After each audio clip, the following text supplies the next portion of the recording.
Broadcasting live from the Business RadioX studios in Atlanta, Georgia, it's time for Atlanta Business Radio. Brought to you by OnPay. Built in Atlanta, OnPay is the top-rated payroll and HR software anywhere. Get 1 month free at onpay.com. Now, here's your host. Lee Cantor here, another episode of Atlanta Business Radio, and this is going to be a good one. But before we get started, I'd like to thank our sponsor, OnPay. Without them, we could not be sharing these stories, so please go to their website and support them.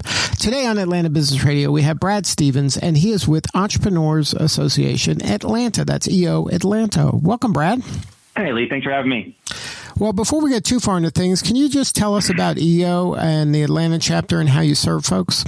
Sure. Yeah. EO Entrepreneurs Organization. We're actually it's a global organization, kind of peer-to-peer organization. It's actually founded back in 1987. And globally, we get about 14,000 entrepreneurs in about 195 chapters in 60 countries.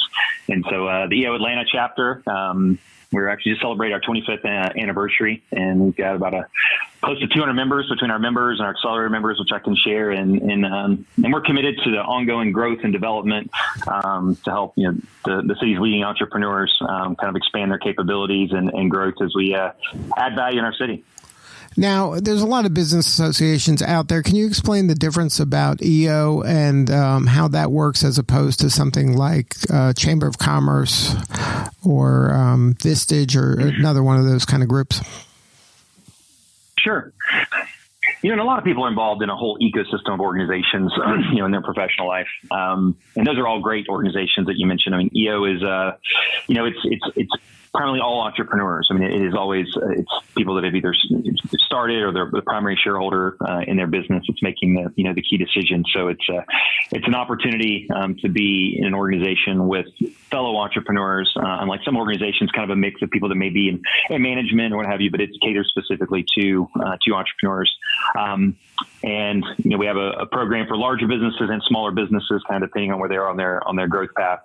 And so as a chapter, we have about 30 events throughout the year, committed to learning and education and helping entrepreneurs advance in their growth, both in business and in their personal lives. And then we have monthly forums where we're broken up into groups between 7 to 9, and people meet on a consistent monthly basis for 4 hours. And it's kind of like your board of directors, where you can sit around in a room with fellow entrepreneurs in a diverse background in our organization, and get feedback and different perspectives about the challenges that you're dealing with in your business, and get what we call experience share, or a framework we use called Gestalt, where, it's not about telling someone what to do or advice. It's about, sharing through your experience and helping through that experience share, help them kind of maybe come to some conclusions that could be helpful. So it's, for entrepreneurs specifically, so that, you're working with other people that are in your exact same shoes. It can be a lonely world as an entrepreneur sometimes, and finding a good peer group, and then kind of a unique format of how we deliver content and meet monthly. And then, so probably pre-pandemic, this was all in person, I would imagine, a lot of these events.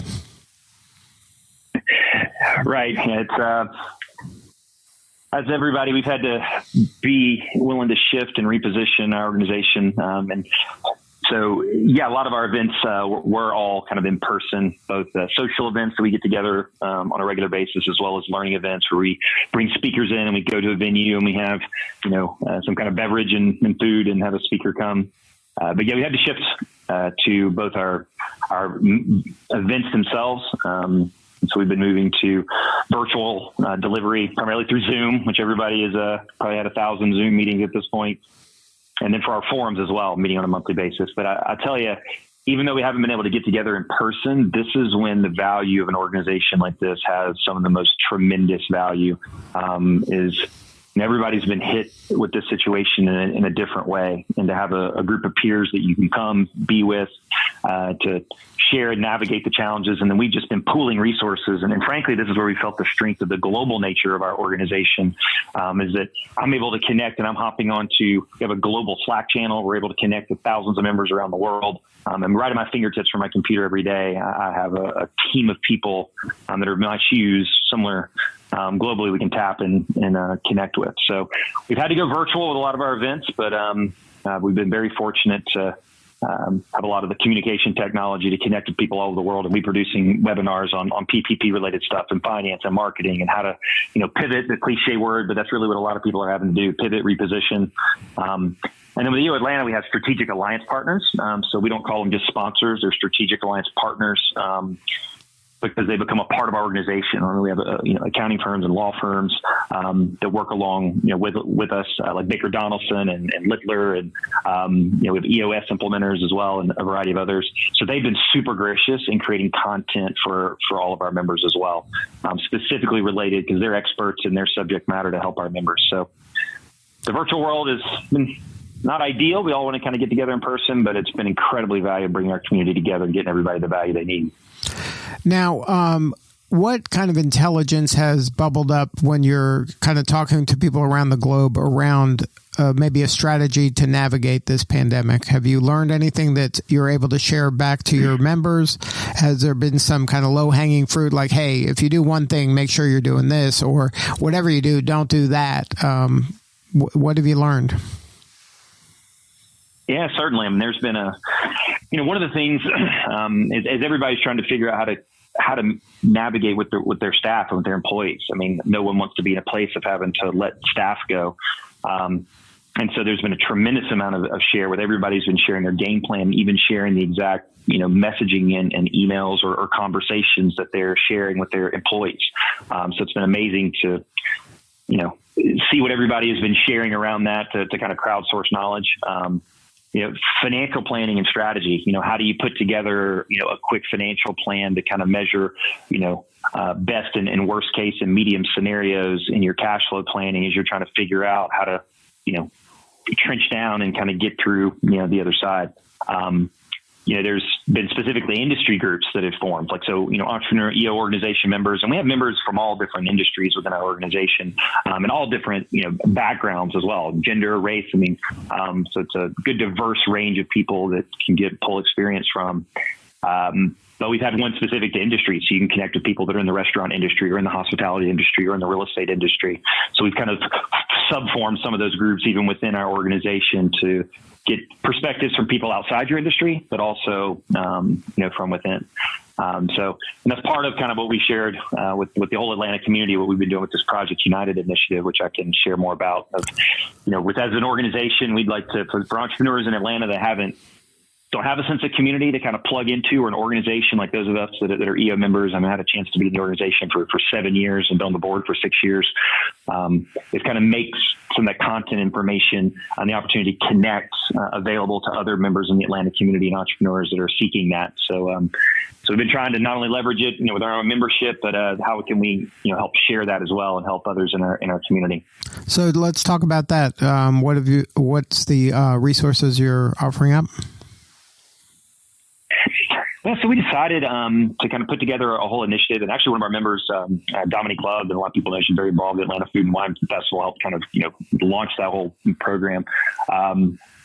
She and I were kind of talking, Jen, idea of let's kind of create an initiative around bringing people together in the Atlanta area that are entrepreneurs and leverage some of the content that typically is primarily just for our members, and let's create a public facing page and share some of that content and some of the experiences that we're having from our strategic alliance partners, from other speakers that we're bringing in. So we created a whole initiative called Project United. And create a page on our website, eoatlanta.com/united. And on that has just been curating content, and organized into kind of 3 categories, kind of triage, recover, and emerge, which is sort of the journey a lot of people are going through. Is the triage of trying to figure out how to just get your legs back underneath you in terms of positioning and getting the PPP situation figured out and getting cash in the door, and then recover, focusing on getting back to business, tapping into the resources you need to kind of map your plan, and then emerge. How do you really then catch traction and move the business forward? So we've taken our resources and categorized them accordingly into those kind of buckets. So we've got recorded webinars and content on our site on strategic stuff as well as very tactical. We've got a woman that did an incredible webinar for our members, live, hands-on, about how to really leverage LinkedIn and use that as a tool if you haven't in the past to be very cost-effective in lead generation. And the other thing we've done is offered live opportunities for people to connect, hosted by some of our own members every 2 weeks. We're calling them Atlanta Live Sessions. So if you're an entrepreneur, you can go to our site. There's a bullet middle pop up, and you can at no cost pop on. And every 2 weeks, we're hosting a live session to bring entrepreneurs together to be able to share what their challenges are, just like what we do in our forums. That share experience is kind of what we're known for. And so offering that opportunity for other Atlanta entrepreneurs to come participate, consume content on that page that we have available. And as well, if they want, every 2 weeks, a live Zoom session. And we share a little bit about what EO is about, but then it's really pretty much all about having them share what their business is, what their industry is, what their top 3 challenges, and right there on that call, an opportunity to experience share, as I was talking about with Gestalt. What are the challenges that they're experiencing, and how can we help through our experience kind of help them navigate through it? So it's kind of a 2-part element that we're putting forward. Now, those resources are available for non-members as well as your members, right? Right. I mean, that's what we've chosen to do, and collectively as an organization, and a lot of other EO chapters, throughout the world are doing this, where they've created dedicated pages on their websites that don't require a login. So ours is eoatlanta.com/united. And on that page is we posted content articles. So when our strategic alliance partners have done webinars for us around PPP issues or around HR related issues, or financial planning, or like the one I talked about, LinkedIn, normally that's only just purely for our members. But at this time, we've chosen to make some of that available as well. The recordings of it to the entrepreneurial community in Atlanta, at large, so they get a chance to participate and hopefully help them in their process. Now let's talk about membership. Can you walk me through what it takes to be a member? Like what is the criteria you need to be in business, and then let's talk specifically about what happens at one of those forum meetings. Sure. Yeah, membership with an EO, and as I said, it's being an entrepreneur. It's like being the person that started the business, or primarily shareholders. There's a couple of different elements that we look at in terms of, but it's ultimately you're the one in the seat, kind of driving and making the decisions, in the business. And we have 2 different routes. So there's businesses that are kind of doing $1 million or more in revenue. And that's kind of one category as an EO member. And then we have what we call our accelerator program, which is for companies that are doing more than $250,000, but less than $1 million in revenue. And they're trying to get to that $1 million mark. So as an EO member, if you're doing $1 million or more in revenue, the goal is to get far beyond that. There's all of our programming we have as an organization. And then for our accelerator program, a lot of that same programming is available. So some things that are exclusive just for EO members, but instead of what we call forum, we have what they call accountability groups. And so we actually have one of our EO members will actually be what we call a mentor or coach, and accelerators meet in the same group, anywhere from 4 to 8 to 9 members. And it's very intentional about accountability to one another. A lot of times as entrepreneurs, it's not that we lack drive or discipline. Sometimes it's just helping with focus and accountability to one another. So they meet monthly and kind of share what are their key initiatives that they're doing. And the goal is to get them over that $1 million mark inside of 3 years. And so we're very proud to have a very strong graduation rate, and actually, I think pretty close to 3 to 4 times what the typical rate is of someone to get to the $1 million mark of ones that go through our organization. So those are the two categories that we have in as far as membership goes. And then at these meetings, whether they're the accountability meeting or the forum meeting, is it a similar structure in that people share, like you said, their experiences, and people kind of bring up issues that they're having, or is there a theme? Like what is the structure of one of these meetings? Sure. So like in forum, it's typically, a 4 to 5 hour meeting, and each one kind of shapes a little bit differently. But primarily the agenda is about, you kind of kick off, and within EO, we have this thing called One Word Open, right? Where it's an opportunity just to share one word of sort of index where your head is at that moment. And to preface it, part of the goal is it's about getting you out of your business. I mean, most entrepreneurs are in it all day, every day, fighting the good fight. And so it's a time to really come in for 4 hours. Everybody puts their phones away. Forums, these have a no technology rule, can't access phones. And it's about just purely being present in that 4 hour experience together. And it's made up. And so there's non-competing industries. Everybody's in a different industry that's in that forum. So, and by definition, it's about getting perspective. And that's been one of the biggest values is, different perspective from different industries, different backgrounds. Because sometimes you miss the forest for the trees within your own business. So it's kicked off with that one word open. Then everybody typically does what we call a general updates, and you kind of just share things that are going on in your personal, your family, and in your business. And business is obviously the primary category that most everyone is sharing, but that's, as we know as entrepreneurs, family and personal are very intertwined as an entrepreneur. So everyone gives an update per person in each of those categories. And part of our objective there is to get what we call the 5%. It's not just sharing the general things that you would tell your friends or even your spouse sometimes. It's sharing that 5% of the things that are really you're struggling with. And I've seen over the last 7 years, I've seen just an unbelievable number of different categories, both business and, as I said, intertwined with the personal side as well. And so you give an update, and then everybody has an opportunity to do what we call capture. And so they hear that, and then they kind of just reflect what they heard in that update. Not badgering you with questions, but it's really about reflecting what I heard and what the trends maybe I've been hearing from your updates over the last several meetings. So it's a really unique process to share what's on your mind and get feedback from the group through how they've heard what you shared. And then typically we have two different main presentation categories. So after that, there's two different hour slots usually that are what are called presentations. So either prior to that forum meeting or maybe during, if there's something urgent that came up that was presented during the updates, that's a pressing issue. We'll have a presentation in each of those 1 hour slots.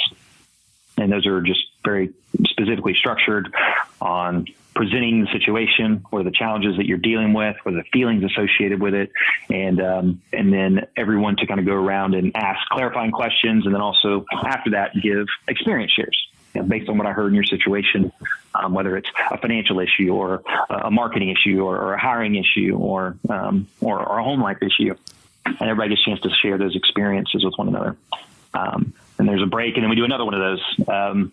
So it's an opportunity, and sometimes we'll break it up. If nobody has a major pressing issue, sometimes we'll have an external speaker come in that'll talk on a subject that a lot of us want to be hearing on. Or sometimes we'll do lightning rounds, right? We'll have a key topic that everybody wants to share something on, and we'll do a lightning round, and everybody just kind of goes around and shares on a smaller topic. And then we close out and kind of do our housekeeping and close the meeting. But it's a 4 hour, no technology, fully engaged and committed. And a lot of times there's an hour social after that, kind of go grab dinner or something together. But that's typically the framework. And then there's typically 2 retreats per year as well that a lot of forums do. So they meet every single month, in addition to the 30 or so chapter meetings where the whole chapter comes together. And then typically each forum has a local retreat where they'll kind of drive away, and then a retreat that they typically go a little bit further distance. Where it's an opportunity to get together closer and bond. And a lot of times that's around visiting a business in another state or another country. Like in our forum, we've gone to Costa Rica, we've gone to Texas. So it's another part of the experience. Now, you've been a serial entrepreneur over many years.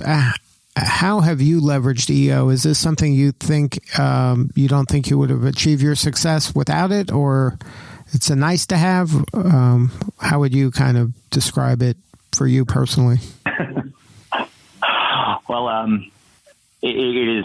I mean, sure, everybody will think from a biased standpoint, right? But it has absolutely been a hallmark of my life, both my business and my personal life. In my early 20s and early 30s, I wasn't a part of an organization. I've been an entrepreneur my entire life since I got out of college, and I was kind of in a bit of didn't have a community around me. I had business partners through my 20s, but the two of us were just banging ideas around and trying to solve challenges. And when I joined EO, actually right after joining EO, I had one of the big challenges and crises in my business I was dealing with, and became just epically valuable. And so that's why I've been on the board for 6 years. I was involved in helping to further build our accelerator program, which was already kind of in place when one of my board roles. And then I became a strategic alliance partner, and so got involved in the board there. And now I'm incoming president, for this coming year. Interesting time to take on presidency of an organization, but I welcome in the challenge in the process. But it's been huge for me, and I've gotten a chance. EO, not only within our local chapter and with my forum, the organization, the opportunity to to be in leadership and to lead leaders has been an amazing and challenging, but an amazing experience in some cases. And then I've taken advantage of the international side as well. I mean, being in leadership, I've gotten a chance to travel. I mean, I was in Macau, China for our global leadership conference last year, where all the chapters come together globally to kind of set their plan and strategy for the year ahead. And I do a lot of speaking as well. So I've gotten a chance to actually, because of EO, speak and travel to, I think, 40-something chapters, which has been an amazing experience. And actually, the business I'm in now was actually because of EO partnerships. We've got a business with operations out of the Philippines as well. And it was because of EO I got that connection in that relationship. So it's been absolutely invaluable, both for my business and my personal and leadership growth. The speakers, the other people I've been around, that constantly just push me to be the best version of myself. And then personally as well. There's been a lot of topics, and again, navigating, and I've got a young family. I got a 4-year-old and a 9-month-old, and my wife, being in the pressure cooker of entrepreneurship sometimes can be challenging. So, they've been an amazing resource there, and supporting on the personal side and family as well. Well, so, Brad, thank you so much for sharing your story today. You're doing important work, and it sounds like EO is being very generous in offering a lot of the resources that can be very helpful for businesses of all sizes, just to the public for free. The website, once again, if somebody wanted to get a hold of those resources, or even maybe kind of consider joining EO and benefiting from all of those relationships and resources. Sure. Yeah. And thanks again. Happy to share, and proud to be a part of the organization. It's eoatlanta.com. And then if you go to /United is the page that we've got all the resources for anybody in the Atlanta entrepreneurial community that's looking for resources and tools. We're constantly updating it with new content. And as I said, if you go on there, you can have an opportunity to participate in one of our live, biweekly sessions. And we're not trying to push anybody from a membership standpoint. We're truly making this sort of available. And I mean, if people want to explore that, we're happy to kind of share what it's about. But, the content, even the live sessions, is just about sharing and bringing people together. We feel it kind of our responsibility. A lot of us have had a lot of support and growth from the Atlanta, the city here. And so it's an opportunity for us to really be focused and supportive. And particularly with all of the racial situation that's been going on, which we're all just appalled of kind of what's happening, with some of the events that we've released. We got an event coming up actually here at the end of the month, just to put it front and center and have a conversation. This is something Atlanta stands clearly against from a racism standpoint, and just trying to bring that conversation and awareness to all of our members and in the community, so that we can hopefully see an end to it. Amen to that. Well, Brad, thank you again for sharing your story. You're doing important work, and EO Atlanta is definitely a resource that people should be knowing about and taking advantage of. And that's eoatlanta.com /United to get access to those resources. Brad, we appreciate you. Thank you. No, it's my pleasure. I'm great being part of the organization, and the chance to build upon leaders that have been before me. So Michelle Faulkner is actually our outgoing president. So she's done an amazing job building foundation and sparking things. So I'm excited to take what she's done and continue the momentum. All right. Well, this is Lee Cantor. Thank you for listening to Atlanta Business Radio. We will see you all next time. And remember to support our sponsor, OnPay. Without them, we could not be sharing these important stories. Today's episode of Atlanta Business Radio is brought to you by OnPay. Built in Atlanta, OnPay is the top-rated payroll and HR software anywhere. Get 1 month free at onpay.com.